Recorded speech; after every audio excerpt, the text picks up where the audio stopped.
Hey guys, it's Emma's Editing, and welcome to the first of many Final Cut Pro tutorials. So I know at first glance, Final Cut Pro can look totally overwhelming, and that's okay. And in today's tutorial, we're going to be focusing on exploring our workspace and how to do some of the basics like cutting clips, adding optical flow, and adjusting the audio to remove background noise. So without further ado, let's get started. So starting with the menu bar, the only two places that you're going to need are the File and the Modify bar. So on your File tab, the first thing you will see is a button called New. On New, you'll see Project, Event, and Library, but you'll only really ever need Project and Library. So your project files will store the information needed for that specific project. And for your library will store all of the information for all of the projects that you're working on. Moving on, the last three things that you will need are these reveals on the bottom. These will be able to show you where all of your stuff is being placed so that you can find it easily. And these three buttons are also really helpful if you want to move or delete anything. And on your Modify tab, the only two you will need are Render All and Render Selection. Render All renders your entire project file in its entirety, and Render Selection only renders what you select. So now that you're on Final Cut Pro, you'll see three little tabs at the top. You'll see your project files, you'll see your library, and you'll see your event bar. The little arrow right here is to import media, and this little box right here is called your background tasks bar, but I like to call it your queue. In this queue, it will show you your transcoding and analysis, which means how far you are with your optical flow and your rendering. In this box right here, when you double click on your library, will show you where your things are stored. This is another way to be able to move things to where you want them to go. I have a drive, which is called FCP media, so I move everything there, but it's up to you. In this bar, this will show you how to do things like a screen flash or how to adjust your clip in any way. I will show you how to do that later in this video, but that's where this is. Now for crop and distort, these are a little bit more complicated, so I'll talk about these in another video. And this is your color bar, so this will show you how to adjust the color, saturation, or exposure of your clip. And this is your volume bar. Your volume bar will help you adjust the volume, change the noise removal, or if you have a 6H clip, remove the other dialogues behind it. The only button you really need to worry about here is that little button that looks like a box with an arrow coming through it.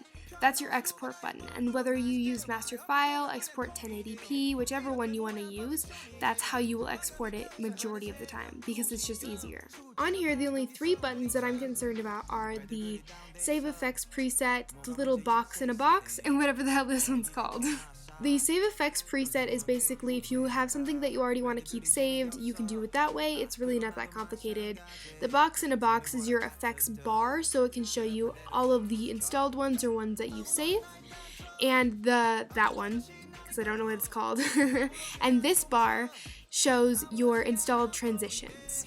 And that is all for exploring the workspace. So now we're going to be moving on to the basics of Final Cut Pro. Okay, let's first talk about velocity/optical flow. Okay, so the first thing you're going to do is just cut your clip and adjust it to how it needs to be. And then you're going to press on your clip and go up to the retimer button and scroll down to where it says slow, and then pick whichever one you want. I tend to go with 25, but it's definitely up to you. I'll show you the differences in a minute. I chose 50 for the sake of the tutorial. And then press the retimer button again and go all the way down to video quality and press optical flow. And then right here I was basically just showing you that it will render, and once it's done rendering, then you can adjust the clip how you like it. I take off the last couple because it has that weird effect. But then you are basically done in terms of your optical flow. And so here are the differences between the three different types of optical flow that Final Cut Pro offers.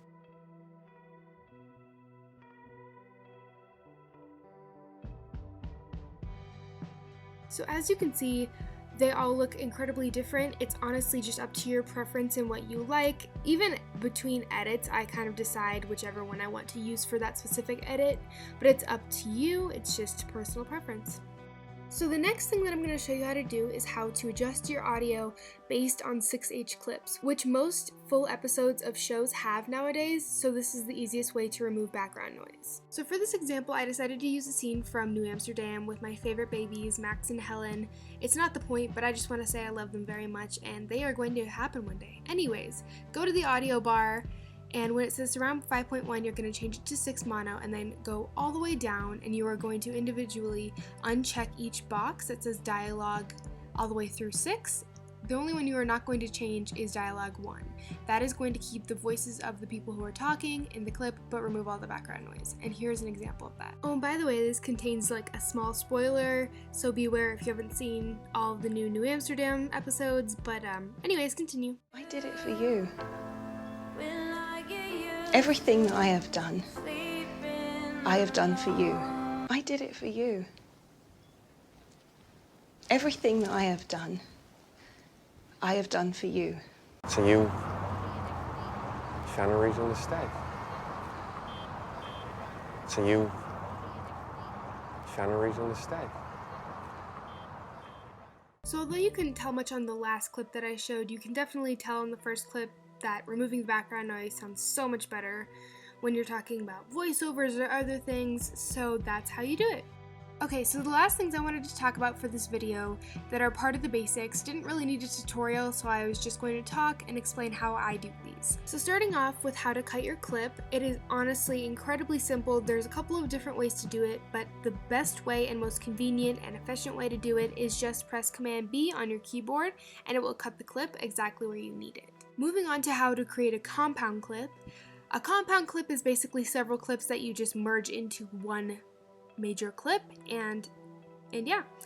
So the way to do that is, again, on your keyboard, all you have to do is press Option G and then name the clip however you want it. Press OK, and it is as simple as that. And lastly, markers. Markers are also having to do with the keyboard. All you have to do is press M on your keyboard to create a marker. Unfortunately, markers can't be moved on Final Cut, but because of how simple it is, all you have to do is just delete the marker and then press M again wherever you want the new marker to be. Okay, so that is all for this video of basics. I hope that I was able to cover everything, but if I didn't, please give me a comment and let me know, and I will be happy to respond to you or make a new tutorial for you. If you have any suggestions as well, feel free to put those in the comments. And over time with these tutorials, I will make them more advanced, but in this tutorial, I just wanted to show the basics and show where things are on your workspace. I hope you enjoyed this video, and I hope that I was able to help you as much as I can. Until next time, Emma's Editing is logging off.